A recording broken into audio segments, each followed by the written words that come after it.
I can see the sun coming up, and I need it. What I do on a daily basis in our countries, if the female labor force, they are shocking.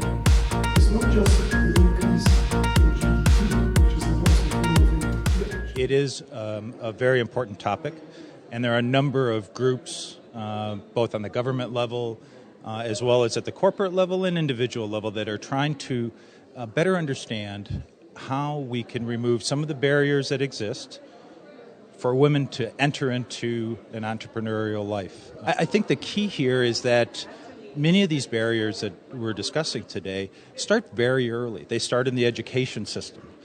They started in the family to some degree, depending on the environment. So what we need to do is appreciate those cultural, educational, and then business environments that sometimes don't properly promote the type of behavior and give the opportunities we really need.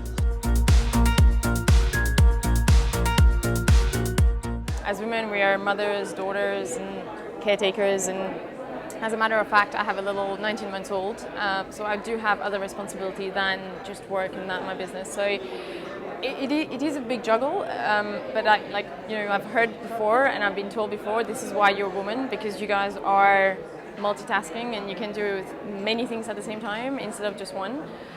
It takes some time and reorganization of your lives.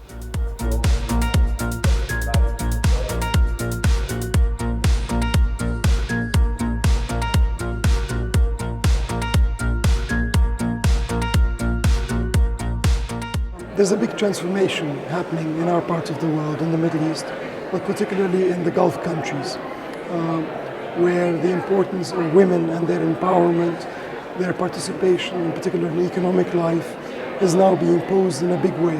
In many countries, what the effect of actually ensuring that women are part of the labor force would add to the GDP. So you find that in Egypt, if women are added to the labor force, you find a 35% increase in GDP by the year 2020 and 12% for the UAE by the same year. So the impact of essentially leveraging that immense asset, which is women in this region, is very important. In terms of sizing the impact of the $3 billion, we looked at the impact on GDP for various countries that female participation, rising female participation to male participation level can have, and the impact is substantial. Just to give examples, 12% rise in GDP per capita for UAE, 34% for Egypt. So the business case is very clear of the $3 billion, and the question is, how do we fulfill the promise of the $3 billion?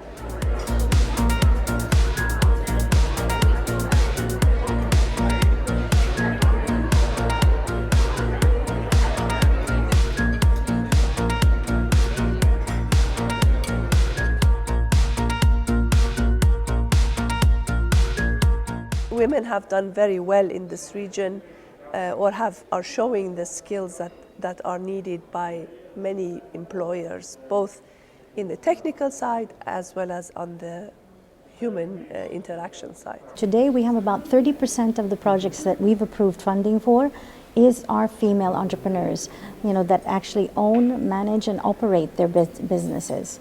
So it is increasing. One of the things to increase female entrepreneurship in particular is to provide them with the capacity building, the training, the tools and resources, so they're much more confident and they don't have that fear of actually taking the step to go forward.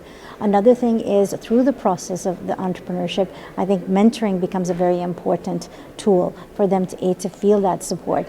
And within female networks are quite strong.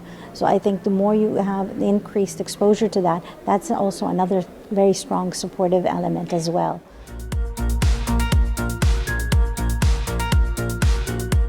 Men are very much the leaders, whether it's in politics or in business. They have to open the doors. If they do not open the doors, women cannot become executives, they cannot be on boards. There were no female bathrooms, there were no female flexible times, there were no female specific anything, and I didn't ask for one. I just proved that I could do the job twice as fast, twice as better, twice as more reliable than any other person in the organization. Women are facing some, I would say, reticence everywhere. Even in the West, it is like that. So I don't want to say that the men here are worse than elsewhere. I think the share of the men that are increasingly thinking that the women need to be given their fair share of opportunities is certainly growing more and more.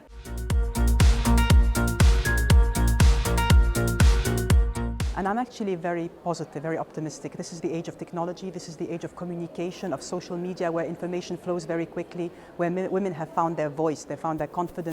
And I feel that things are moving much faster than they used to in the past, and that tipping points are happening every day. So I'm very optimistic. We cannot advance and be successful economically and socially with only half of our population.